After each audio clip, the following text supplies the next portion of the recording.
Bonjour à toutes et à tous, bienvenue sur cet espace de débat sur Mediapart où nous discutons d'enjeux européens et internationaux.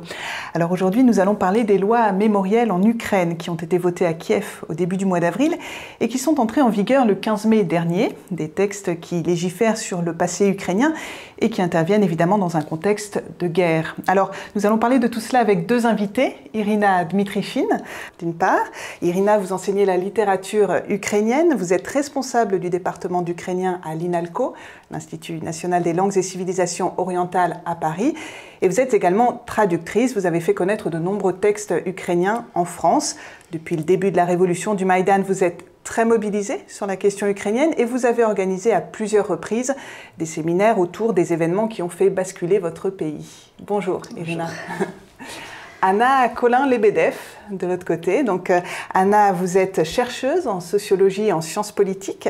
Vous avez séjourné ces dernières années à Kiev, puis à Minsk, où vous avez dirigé le centre de recherche franco-biélorusse d'études européennes. Et vous êtes aujourd'hui rattachée à l'EHESS, l'école des hautes études en sciences sociales à Paris. Vos recherches sur l'espace post-soviétique et ses transformations vous ont amené à vous intéresser évidemment de très près aux événements ukrainiens. Vous êtes par ailleurs membre du club de Mediapart que vous enrichissez régulièrement par vos billets de blog. Bonjour Anna. Bonjour. Alors pour commencer, donc, nous allons expliquer un petit peu quelles sont ces lois mémorielles qui ont été votées. Il y a plusieurs aspects, par exemple l'interdiction de jouer en public l'hymne soviétique. Ça devient un délit passible de 5 ans de prison. Par exemple, qu'est-ce qu'il y a d'autre dans ces lois qui sont totalement nouvelles pour la société ukrainienne, Irina? D'abord, elles sont 4. Donc, la première qui concerne donc, le statut des combattants pour l'indépendance de l'Ukraine. La deuxième concerne les commémorations de la victoire sur le nazisme dans la Seconde Guerre mondiale. Le troisième sur les archives. Et le quatrième, celui que vous venez, qui contient l'aspect que vous venez d'évoquer, qui concerne donc l'interdiction d'apologie du communisme et du nazisme. Voilà.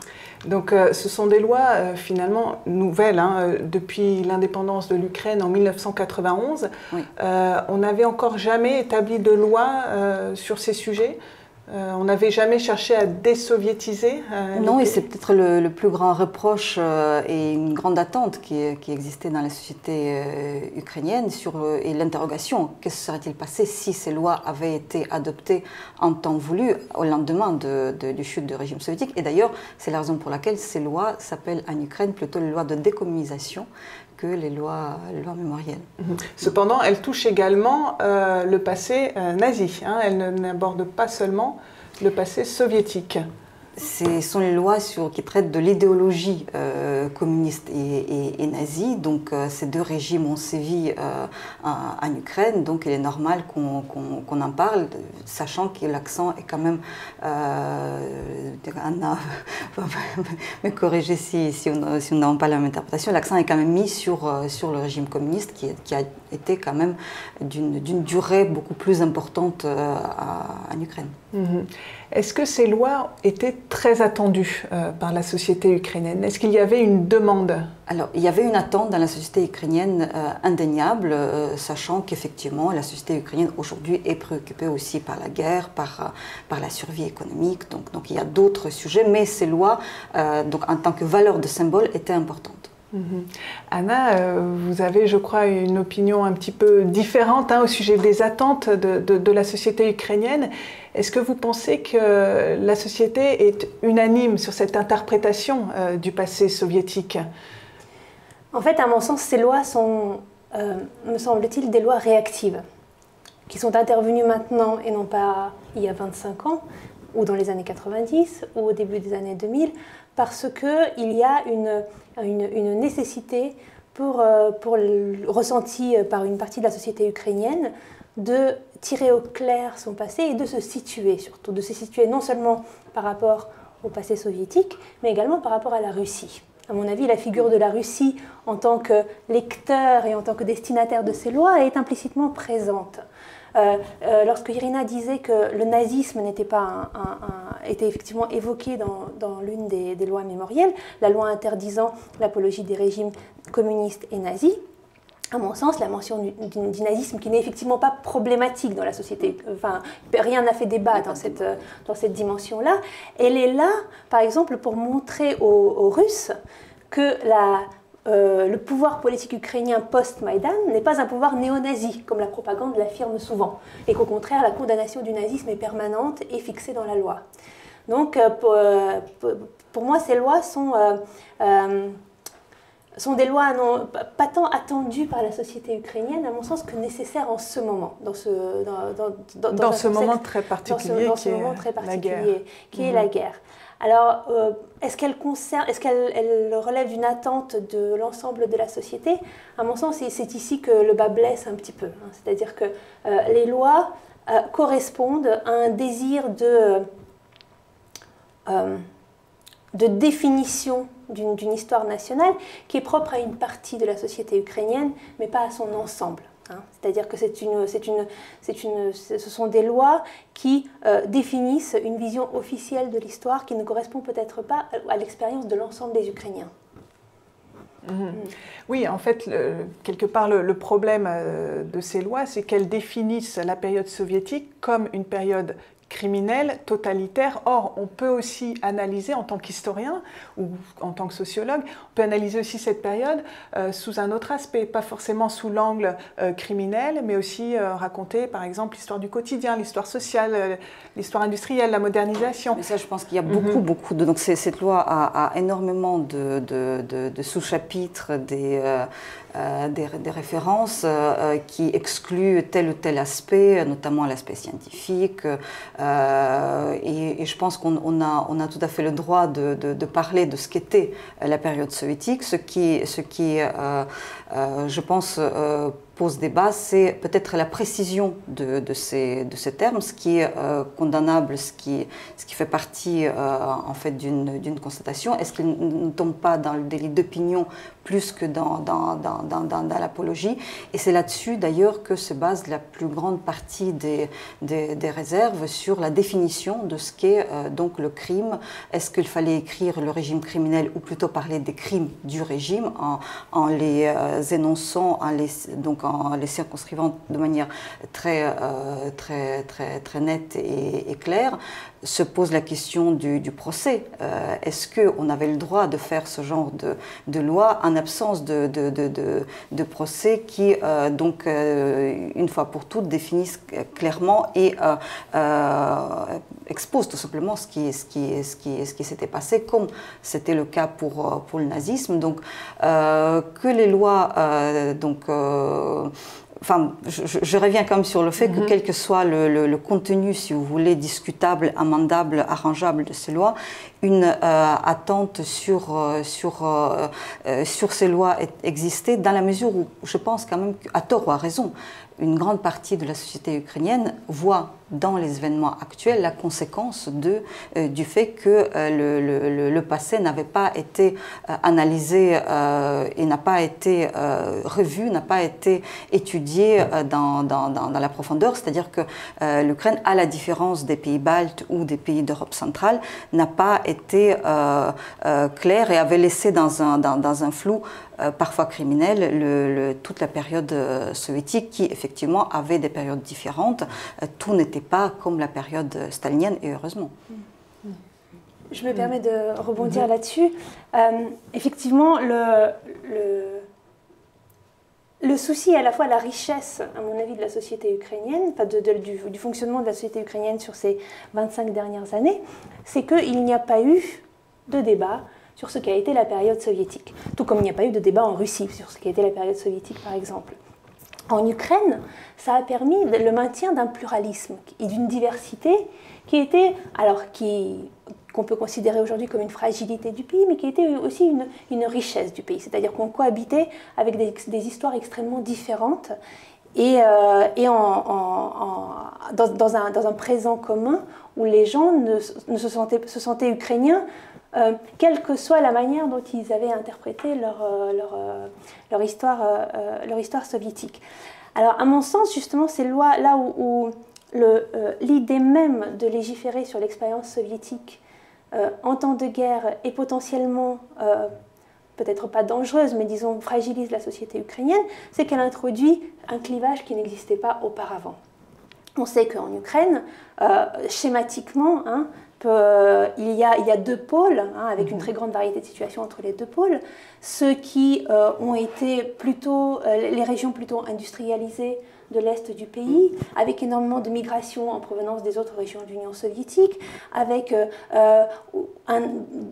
un sentiment d'être l'élite de la société soviétique, une région riche, une région glorifiée, une région dont la population était fière, mais sans forcément se rattacher aux traditions rurales qui étaient celles de l'autre côté de l'Ukraine, du côté de l'Ukraine qui a rejoint l'Union soviétique tardivement ou dès le début de l'URSS, et qui était extrêmement sensible justement à son histoire antérieure, à la lutte pour l'indépendance, à la langue ukrainienne, au folklore, aux traditions rurales, etc. Sur le Maïdan, les deux s'étaient rejoints. Sur le Maïdan, on avait des représentants de l'Est comme de l'Ouest qui posaient des questions de société qui sont des questions de société d'aujourd'hui, qui posaient la question de la corruption, de la nécessité de changer le pouvoir politique, de démocratiser le fonctionnement de la vie politique. Et le passé était présent de manière marginale dans la révolution du Maïdan.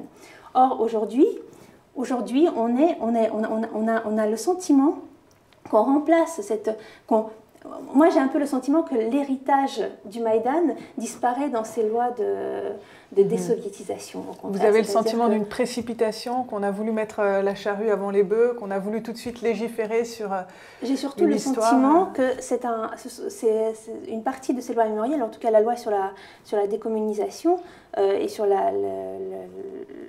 qui affirme la criminalité du régime soviétique, elle met le Donbass à l'écart. Elle criminalise des opinions divergentes en instaurant une responsabilité pénale. Et en cela, en fait, on introduit une fracture qui n'existait pas auparavant. Je pense que c'est vraiment une loi sur l'apologie ou sur la négation des crimes du communisme. Et il ne faut pas le voir comme un traitement, une imposition d'une vision de l'époque soviétique. C'est le fait de ne pas voir ou de nier ce que ce régime a eu de criminel, que ces lois ont voulu montrer. Je pense aussi que ces lois ont été faites en regardant l'avenir plus que le passé, et on ne peut pas avancer sans avoir clairement balayé et mis la lumière sur tous les points positifs et négatifs de chaque côté. Et je pense que c'est ça qui est important dans cette loi. Je répondis aussi sur l'extrême richesse des opinions et donc la pluralité d'opinions et la richesse de la société ukrainienne. Et je pense que c'est là aussi le gage du fait que ces lois ne conduiront pas à un clivage ou à une chasse aux sorcières, parce que justement la société ukrainienne n'a jamais été une société extrême. Et donc l'union sacrée, on va dire, qui a été, dont on a été témoin sur le Maïdan, à mon avis, ne disparaîtra pas complètement, et en tout cas n'est pas menacée par ces lois, parce qu'encore une fois, on s'attaque plutôt aux crimes qui ont été commis et à la négation de ces crimes.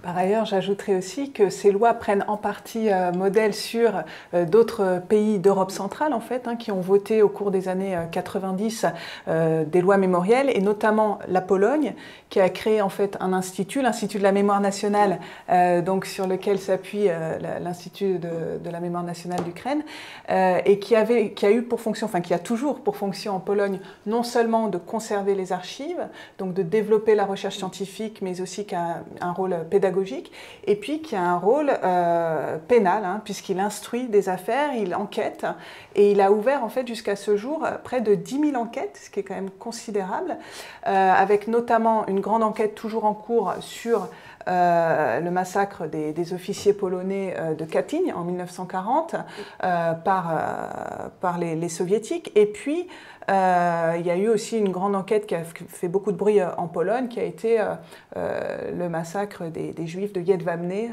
en 1941.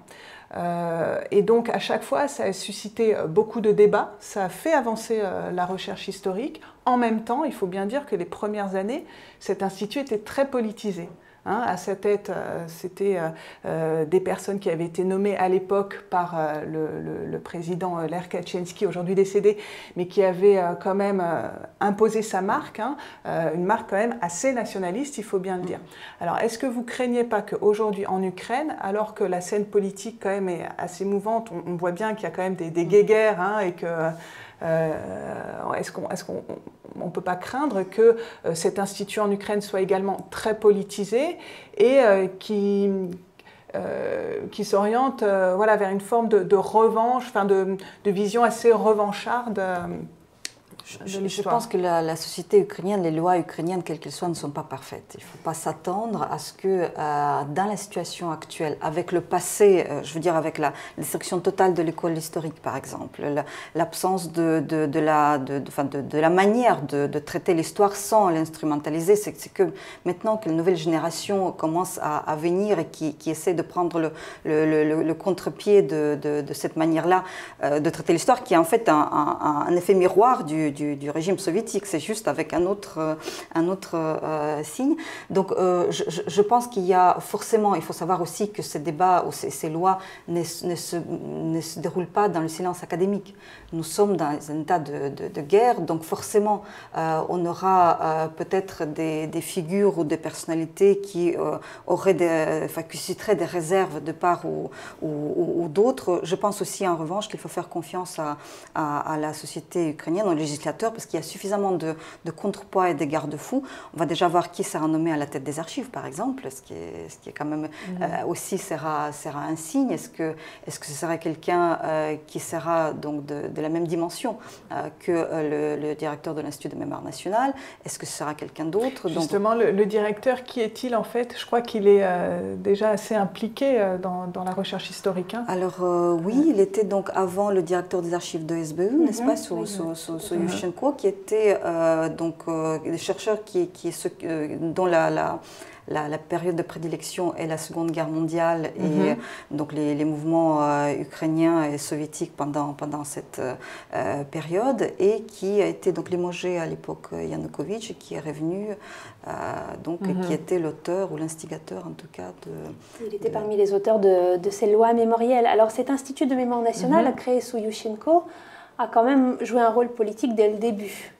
C'est l'Institut de mémoire nationale qui a été en charge de construire l'histoire de la grande famine ukrainienne, du Holodomor, et de participer à sa commémoration. Ce n'est pas un institut d'histoire, c'est un institut de mémoire. Cela veut tout dire. C'est-à-dire qu'on n'a pas un objectif de connaissance, mais un objectif de construction d'un narratif national. Et la grande famine, le Holodomor, a été la base du narratif national construit à partir du milieu des années 2000 en Ukraine. Il y a beaucoup de choses qui sont très bonnes dans ces lois dans ces 4 lois mémorielles, et on en reparlera. Entre autres, effectivement, l'ouverture des archives et l'ouverture des archives des mouvements répressifs. Cependant, il y a, on discutera des modalités d'ouverture de ces archives peut-être plus tard, mais il y a dans ces lois l'affirmation d'une limitation du travail d'historien. C'est-à-dire que non, on n'est pas seulement sur des questions d'apologie du régime soviétique, et non pas seulement dans le déni des crimes, mais il était, pour l'instant, dans la version telle qu'elle a été signée par le président Poroshenko, il est inscrit que les recherches peuvent porter sur la période soviétique à partir du moment où elles ne nient pas le caractère criminel du régime communiste. Qu'est-ce que ça veut dire, ne pas nier la nature criminelle du régime communiste? Est-ce que ça voudrait dire qu'il y a une exigence d'indiquer au début de l'article, comme c'était le cas à l'époque soviétique, que nous sommes en train de travailler sur une période qui est une période de crimes et de crimes contre l'humanité? Vous voyez, à quel point est-ce que l'application éventuelle de ces lois pourra au contraire brider la recherche, parce qu'elle donnera d'emblée le sens de l'histoire? Je ne suis pas du tout en train de dire que le régime soviétique n'est pas un régime criminel, bien au contraire, mais ce n'est pas au législateur de définir ce que l'historien doit en dire. Et la manière dont je suis complètement d'accord avec Irina sur la nécessité de détricoter ce passé soviétique, qui est un passé complexe en Ukraine, et d'étudier en profondeur et sans frein idéologique cette histoire. Mais à mon sens, ce n'est pas ces lois qui permettront de le faire. Au contraire. Je pense qu'elle avance quand même sur la bonne voie. Maintenant, on va voir quels sont les amendements qui sont apportés, qui ont été demandés. aussi bien par la société ukrainienne, je veux dire par les historiens que par les juristes qui pointaient donc certains points qui seraient en contradiction avec la Constitution, qui risquent d'être en contradiction avec donc au regard de la loi et de la Cour européenne des droits de l'homme. Donc maintenant, c'est l'application qui nous montrera si on est dans l'excès ou si on est quand même malgré tout sur une marche qui mènera vers un apaisement et vers la recherche sinon de consensus, au moins d'une manière de dire la vérité, ce qui n'était pas le cas à l'époque soviétique. Et donc l'Ukraine était quand même restée sur le narratif largement inspiré de la période soviétique, et c'est ça qui était appelé à changer. Oui, il faut savoir aussi que dans les pays d'Europe centrale qui ont mis en place ce type de loi, il y a eu des séries de révélations, de scandales dans la presse. Enfin, en Pologne notamment, ça a fait énormément débat au cours des années 2000 sur voilà, un tel qui a collaboré avec la SB, la police communiste de l'époque. Et puis parfois ça part un peu dans tous les sens. Et puis même Lech Walesa a été à un moment donné soupçonné d'avoir collaboré avec le régime communiste. Bon, ça frôle parfois l'absurde. Alors est-ce que vous ne craignez pas qu'on tombe un peu là-dedans aussi, dans une série de révélations à répétition le temps a passé. Je pense les acteurs ne sont plus actifs, si j'ose dire, aujourd'hui. Donc je pense qu'on entre vraiment dans l'histoire. Il y a aussi quelques restrictions sur l'accès aux données personnelles qui devraient aussi peut-être être affinées et précisées. Donc non, je pense que à moins d'avoir des révélations extrêmement choquantes, ou en tout cas quelque chose qui n'était absolument pas soupçonné, je crois qu'on a plus ou moins idée de ce qui sera retrouvé. Il y a peut-être plus d'intérêt maintenant pour ce qui s'est passé après 91, mais ces lois ne touchent pas cette période-là. Oui, à mon sens, c'est pas tant les révélations qu'on risque que la question de l'usage de ces lois porte plus peut-être, enfin en tout cas de la loi sur la décommunisation, parce que certaines ont déjà été mises en application, comme la loi sur la mémoire de la Deuxième Guerre mondiale, et avec un résultat très intéressant d'ailleurs. Mais les questions qui risquent de se poser, c'est de la responsabilité pénale, par exemple, de la personne qui mettra sur son balcon un drapeau soviétique. Ou de la personne qui sortira avec des insignes soviétiques dans la rue, ou qui déclarera publiquement, son adhésion à tel ou tel aspect de l'histoire soviétique. C'est-à-dire qu'on a la frontière sera mince entre le délit d'opinion et l'interdiction de l'usage de la symbolique d'un régime. Et c'est là qu'on verra d'ailleurs si ces lois ont été purement déclaratives ou si elles sont suivies des faits. Et notamment pour le Parti communiste, par exemple, puisque lui, il se réfère évidemment au passé soviétique. Dans quelle mesure est-ce que la loi va être appliquée et est-ce que ça risque d'aboutir ou pas à l'interdiction d'un parti politique? C'est quand même... Ça peut aller loin, quoi. C'est une question qui fait débat et qui amène d'ailleurs le président, au moment de la signature de ces lois, de déclarer qu'il proposera une série d'amendements et de modifications de la loi. Et je voulais revenir sur la question des archives. On en a parlé tout à l'heure. Il a été annoncé que d'ici 6 mois, on aurait accès aux archives. Alors, est-ce que ça paraît réaliste? Qu'est-ce que ça concerne exactement? Est-ce qu'on a une idée du volume d'archives en question? Je crois que ça va être un peu compliqué parce que d'abord, on n'a pas encore trouvé le bâtiment qui accueillerait cette masse de documents, à la différence de la Pologne où ces archives ne sont pas centralisées, où ils sont régionalisés. Donc, si j'ai bien compris, le propos du législateur ukrainien était de les réunir dans un seul bâtiment. techniquement, est-ce qu'on a les moyens? D'abord, donc il faudrait trouver le bâtiment, les moyens de les transférer. C'est vrai que peut-être ça a été induit en partie par le fait que, par exemple, les archives de Donetsk, de Luhansk ou de Crimée sont aujourd'hui inaccessibles, voire perdues, parce qu'on a des témoignages, notamment des gens qui étaient prisonniers à Donetsk, qui disaient qu'ils dormaient sur les rayonnages des archives qui étaient vides. Donc qui sont devenus aujourd'hui, les archives de SBU de Donetsk sont devenues aujourd'hui une prison. Donc il y a peut-être aussi cette envie-là de centraliser. Est-ce que ça va pas entrer en contradiction avec les lois de décentralisation, en tout cas la volonté de rendre l'État moins centralisé. Donc je pense que 6 mois, c'est une période un peu courte pour régler. Alors 6 mois, ce n'est pas réaliste. Déjà, les archives du SBU sont ouvertes. D'ores et déjà. À partir du moment où un nouveau directeur a été nommé après la révolution du Maïdan, les archives du SBU sont ouvertes sur simple lettre et présentation d'une carte d'identité. Alors en même temps, c'est situé...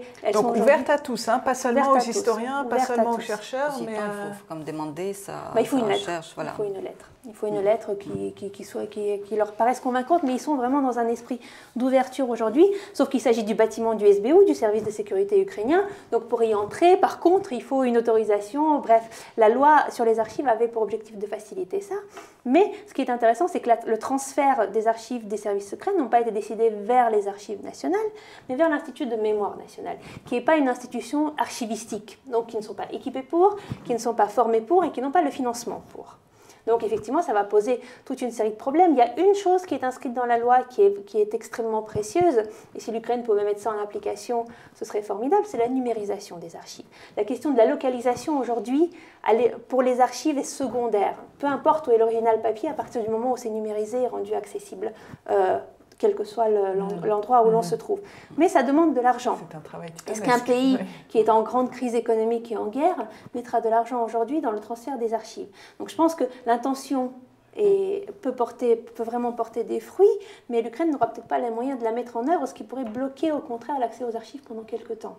Mais ça, on est sur de la mise en œuvre et des rouages qui grincent, plus que sur l'idée de principe d'ouvrir les archives, qui est effectivement qui est une bénédiction pour les historiens et pour la connaissance de l'époque soviétique. Je voulais revenir également sur un autre aspect dans ces lois, c'est la désoviétisation des noms de rues, le déboulonnage des statues, etc.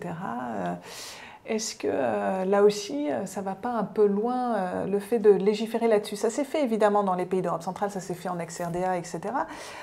Mais de manière, je dirais, plutôt spontanée, et ça n'a pas été inscrit de la même manière comme ça dans des textes de loi. Ça veut dire qu'on va rebaptiser la plupart des noms de rues du pays? Pas la plupart, les rues qui portent les noms des dignitaires communistes qui se sont rendus coupables de tel ou tel crime. Là aussi, on est quand même dans une situation techniquement difficilement réalisable parce que ça demande de l'argent. De rebaptiser les rues, ça demandera une période de transition. Ensuite, techniquement, est-ce que donc pour l'instant, si j'ai bien compris, c'est comme au niveau local que ça doit être décidé. Ensuite, si au bout de 6 mois, les municipalités ne réagissent pas, donc ça passe au niveau national.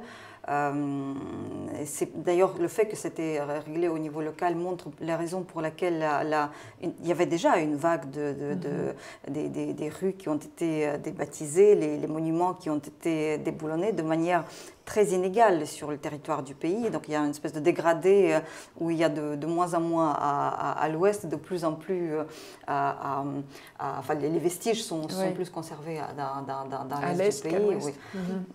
Bon, peut-être dire que dans un an il n'y aura pas un seul nom. Là aussi se pose la question de qu'est-ce qui est assimilable sans aucune réserve et qui doit être débaptisé et qu'est-ce qui est en fait... Oui, parce que ça peut concerner même des noms de villes. Oui. Des noms comme Dnipropetrovsk à l'époque soviétique. La grande discussion. Bon. Alors, ce qui est intéressant dans le cas de Dnipropetrovsk, donc, qui est formé du nom de la rivière Dnipro et du communiste Petrovski, c'est que si on demande aux habitants de la ville qui était Petrovski, à mon avis, très peu Oui, seront capables de dire problème. de qui il s'agit et quel était son rôle. Et c'est ça qui est plus important, en fait, de communiste. savoir ce qu'il était. Voilà. Ce qui est aussi amusant, c'est à quel nom est-ce qu'on revient dans ce cas-là. En Russie, par exemple, lorsqu'on a débaptisé les noms de villes, on est revenu au nom impérial et puis ça allait très bien. En Ukraine, on veut aussi s'écarter du passé impérial russe. Donc revenir au nom qui renvoie à l'Empire russe n'est pas acceptable non plus. Donc on est sur des manières de tourner en rond. Mais au fond, cette histoire de décommunisation des noms et de la toponymie va surtout être des signaux, à mon avis, qui seront intensivement utilisés par les médias russes dans sa présentation de l'Ukraine, de ce qu'il présente comme la nouvelle Ukraine. C'est-à-dire qu'il sera très facile d'utiliser chacun de ces actes de renommée par les médias pour dire, regardez, on prive les gens de leur passé, on les prive du nom de leur ville, regardez ce qui se passe dans ce pays. Et ça, c'est aussi l'un des problèmes posés par ces lois. Mais là, je comprends que le législateur ukrainien ne se soit pas arrêté là. C'est que ce sont des armes données à la propagande russe dans le contexte de la guerre, chacune d'entre elles. C'est-à-dire qu'il n'a pas attendu cela pour utiliser, mentir, instrumentaliser. Et donc, je pense qu'on ne peut pas tenir compte non plus de manière très raisonnable, si j'ose dire. Je suis complètement d'accord là-dessus. Mais il n'empêche que l'usage en sera fait et ce sera du pain béni. Absolument. Oui, à savoir effectivement comment ces lois sont mises en application. Et il y a un autre aspect sur lequel je voudrais qu'on revienne également, c'est l'histoire des combattants, de ceux qui ont combattu pour l'indépendance de l'Ukraine. Donc dans la loi, il est inscrit qu'il faut garantir l'honneur et la mémoire de ces combattants et leur offrir un statut légal. Alors, ça concerne les membres de l'UPA, notamment l'armée insurrectionnelle ukrainienne, qui certes se sont battus contre l'armée rouge, mais qui ont aussi collaboré avec les nazis et ont assassiné nombre de Polonais et de Juifs. Alors, à vouloir légiférer sur l'histoire, est-ce que l'on ne risque pas de forcer le trait, d'innocenter les uns pour mieux héroïser, d'innocenter les uns et d'héroïser entre guillemets les uns et pour mieux condamner les autres? Voilà, on assiste à une forme de retour de balancier qui est quand même assez brutal. Je ne suis pas sûre qu'on puisse parler du retour de balancier. Ce qui est important de savoir, c'est que l'étude de ces mouvements, de l'UPA entre autres, n'est pas... on ne peut pas réduire l'UPA à la collaboration, qui était, certes, qui existait, qui était très brève. On ne peut pas réduire l'UPA au massacre des Polonais qui existait et dont il faut absolument parler. Et le travail est fait aussi bien du côté ukrainien que du côté polonais. Et d'ailleurs, à la faveur de ces lois, il y a eu une visite de l'Institut de mémoire nationale polonais en Ukraine. Il y a un certain nombre d'archives qui ont déjà été transférées et une commission mixte sur notamment la Volhynie est créée pour travailler maintenant à la lumière donc la Volhynie, c'est cette région où il y a eu des massacres à la fin de la Seconde Guerre mondiale. Donc autant on ne peut pas réduire ces mouvements à ces épisodes, et je pense que ces lois visent justement à mettre la lumière sur l'ensemble du fonctionnement, de l'existence de ces combattants, dont l'objectif était quand même l'indépendance de l'Ukraine, l'existence de l'Ukraine indépendante, qui, dans la course, si vous voulez, le chemin vers cet objectif, ont commis des crimes. Maintenant, on doit pouvoir en parler de manière globale, c'est-à-dire en parler aussi bien, donc parler de l'UPA sans nier les crimes, ni sans substituer ces crimes à l'histoire complète de l'UPA, qui s'est battue quand même jusqu'aux années 50-60 contre le régime soviétique. Donc je pense très honnêtement que le législateur cherchait à leur donner une place qui leur revient dans l'histoire de l'Ukraine, une reconnaissance qui, en fait, les formulations sont très très prudentes. Donc l'État peut maintenant reconnaître leur rôle, donc il n'y a pas d'obligation, et surtout cette loi n'empêche pas ou n'enlève pas la reconnaissance qui est due aux vétérans soviétiques, ou par ailleurs peut aussi se poser la question, est-ce qu'il s'agit des militaires, est-ce qu'il s'agit des vétérans du KGB qui ont aussi du sang sur les mains. Je suis d'accord avec Irina sur la nécessité de vraiment d'avoir une approche très nuancée sur le rôle des mouvements indépendantistes et sur le fait que la loi, effectivement, ne définit aucun statut précis des combattants pour l'indépendance, mais laisse juste un potentiel. La différence avec beaucoup de lois mémorielles européennes de celle-ci est qu'elle ne met pas l'accent sur les victimes. L'essentiel des lois mémorielles reconnaissent en fait les victimes des violences, quelles que soient d'ailleurs les autorités qui perpétuent la violence. Celle-ci glorifie le combattant. Et ça, je pense que c'est l'étape d'après. Il faut savoir d'où on part, en fait. Je pense qu'on ne peut pas immédiatement passer à la reconnaissance des victimes, sachant qu'il y a eu cette chape de plomb soviétique qui avait empêché la lecture, en fait, même la connaissance, tout simplement, de ce qu'étaient ces mouvements. Pardon. Oui, je suis d'accord, mais la chape de plomb, elle était peut-être un peu moins lourde pour faire reconnaître les crimes commis par les mouvements indépendantistes, parce que les travaux historiques ont pu porter là-dessus, même si c'est toujours houleux et toujours très douloureux en Ukraine de dire quelque chose de critique à l'égard des combattants pour l'indépendance, et notamment pendant la Deuxième Guerre mondiale. Mais certes on part de loin, mais il faut partir sur de bonnes bases. Hein. Par exemple, même si l'une des lois sur la décommunisation condamne les crimes du nazisme, il est frappant de constater que rien n'est indiqué au sujet de l'Holocauste dans ces lois, par exemple. Hein, c'est-à-dire que Si, quand même. Cette loi commence sur le chapitre sur le nazisme, en énumérant les crimes du nazisme, mais il n'empêche que, vous voyez, dans ce cas-là, on a une petite contradiction entre la loi sur la glorification des combattants pour l'indépendance. La reconnaissance de leur statut, ça ne s'appelle pas comme ça la glorification. Non, c'est la Szanowanie, c'est quand même on est le respect. Szanować, c'est respecter. Ouais. Sur le respect dans la société à ses combattants, et d'un autre côté, voyez, c'est-à-dire que là, à mon sens, si on avait l'approche par les victimes des violences des deux régimes, aurait été une approche plus apaisante, plus pacificatrice. Là, on n'est pas sur des lois sur la réconciliation. Hein. On est sur des clivages et sur des créations de camps. Ce qui a déjà, vous voyez, ce qui perpétue quelque part, à mon sens, une tradition soviétique. C'est-à-dire que ces lois avancent, mais elles avancent plus lentement que la société ukrainienne, à mon avis. Est-ce que ce n'est pas lié aussi au sentiment identitaire ukrainien, qui est quand même très lié aussi à cette lutte pour l'indépendance?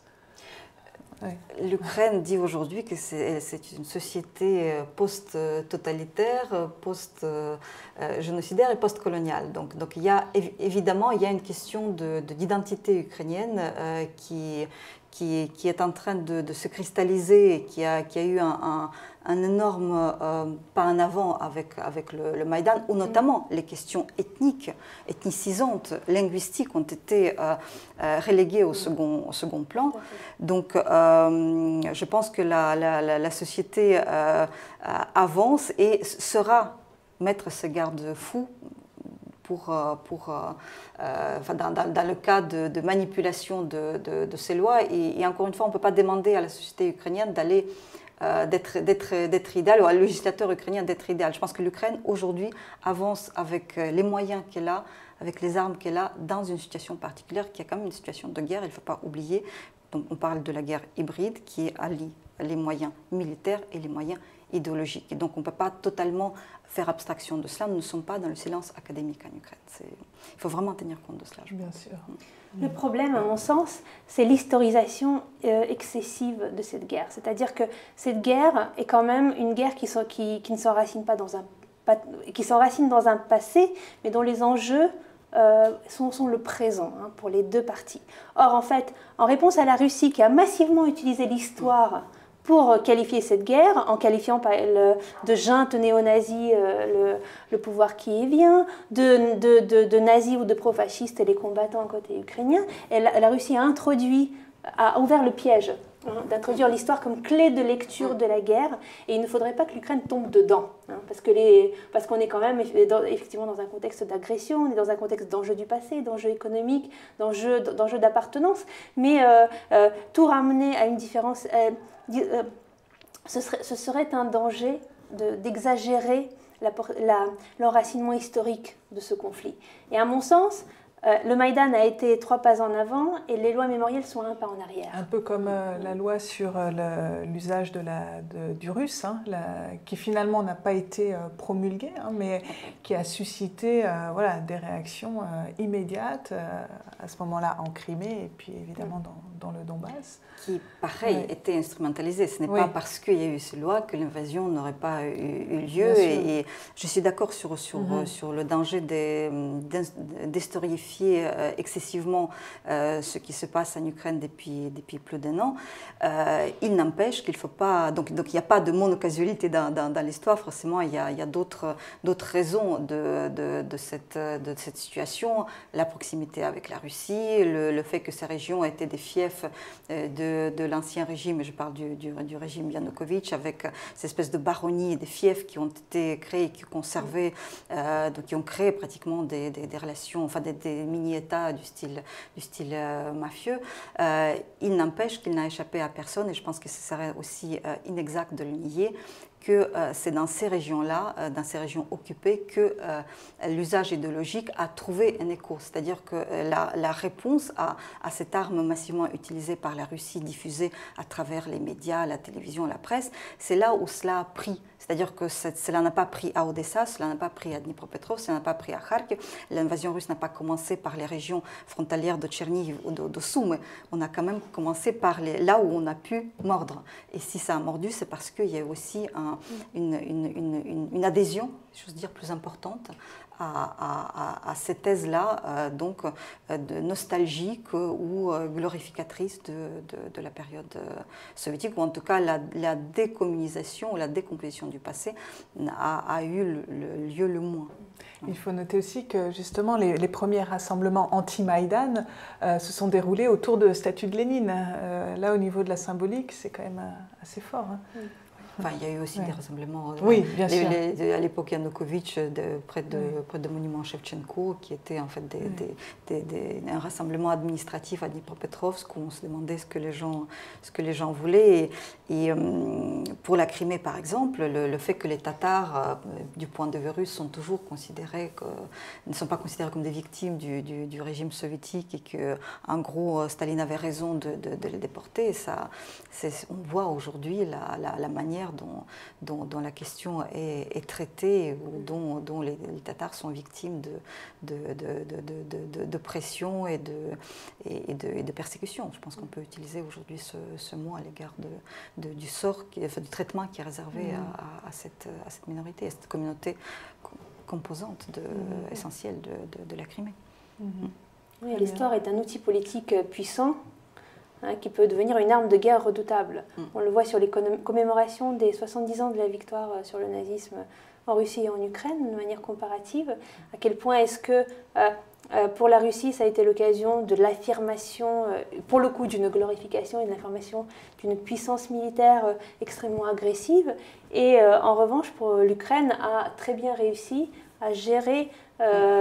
à ne pas en faire un outil de combat, mais un outil de réconciliation, de sa nouvelle manière de voir la guerre. Précisément, qu'est-ce qui s'est passé le 8 et le 9 mai? Est-ce que vous pouvez nous dire? Donc, en fait, c'est le fond d'une des lois. On a dissocié donc le 8 et le 9 mai. Donc, pour petit rappel, donc l'Union soviétique avait instauré la guerre, enfin la victoire dans la Grande Guerre patriotique, qui était donc le 9 mai, qui était un jour de fête, de défilé et de glorification.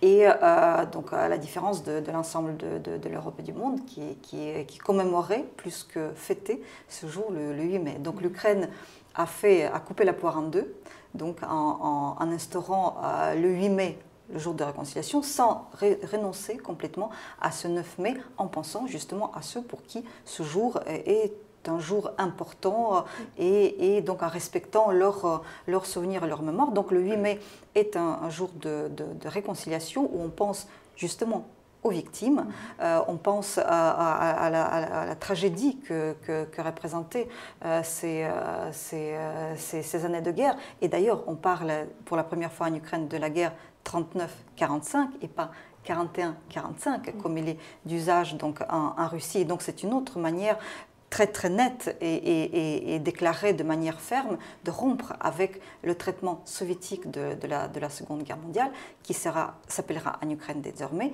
Seconde Guerre mondiale et pas Grande Guerre patriotique.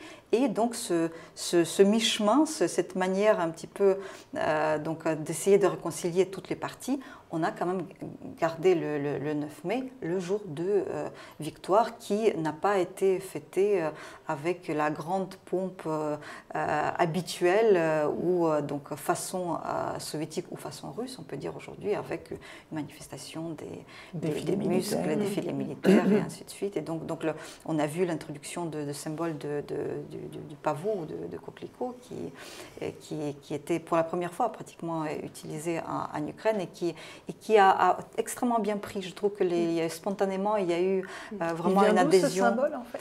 C'est les Britanniques, je crois. C'est les Britanniques qui l'ont utilisé, mais plus pour la commémoration de la Première Guerre mondiale. Et a été repris pour la deuxième. C'était un symbole qui était neutre de charge idéologique.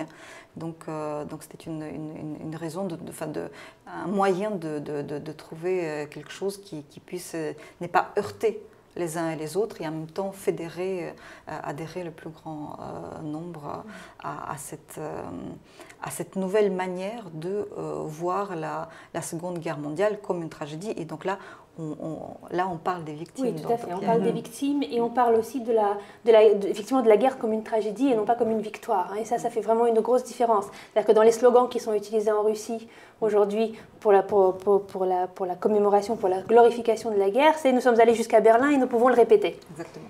Alors qu'en Ukraine, c'est « nous nous rappelons et nous voulons que ça ne revienne jamais ». Donc là, sur la différence de traitement, effectivement, cette loi-là, qui est l'une des 4 lois mémorielles, va complètement dans le bon sens. Et étant donné la centralité de la Deuxième Guerre mondiale dans les narratifs du conflit actuel, c'est un pas très positif. Ce qu'il faut savoir aussi, c'est que dans certains pays baltes, et notamment la Lettonie, cette opposition entre deux lectures de l'histoire, ce 8 et ce 9 mai, c'est encore très présent. Hein, et pourtant, ça fait longtemps que la Lettonie a ouvert ses archives, travaille sur son passé, etc. Donc voilà, c'est des questions effectivement qui demandent finalement des années de travail, de discussion. Voilà, je pense. Voilà. C'est pas en quelques mois et surtout dans un contexte de guerre qu'effectivement on arrivera à résoudre. Mais la société ukrainienne est plurielle et ça, elle n'est pas clivée en deux comme on l'a souvent décrite dans les années 90 et 2000. Elle est vraiment plurielle et il ne faudrait pas que la guerre et la volonté de mettre les choses au clair introduisent ce clivage. C'est ça le danger que je pointe sur la volonté du législateur de légiférer vite, sans débat social, sur des questions délicates qui peuvent susciter des réactions différentes des Ukrainiens. Le débat probablement aurait dû avoir lieu il y a 20 ans. Il aurait fallu il y avait déjà suffisamment de temps pour le mener. Là, ces lois clairement ont été adoptées dans un contexte de guerre et peut-être l'Ukraine n'avait pas d'autres, et le président Poroshenko n'avait pas d'autres possibilités de renvoyer ces lois, apposer un veto, je pense, aurait suscité là pour le coup un ressentiment important dans la société. Et je pense que les adopter tout en précisant qu'il y aura des amendements, tout en gommant les aspects les plus discutables, était vraiment la meilleure solution. Très bien, je vous remercie. Merci Irina Dmitrifine, merci Anna Colin-Lebedev pour ce débat. À bientôt sur Mediapart.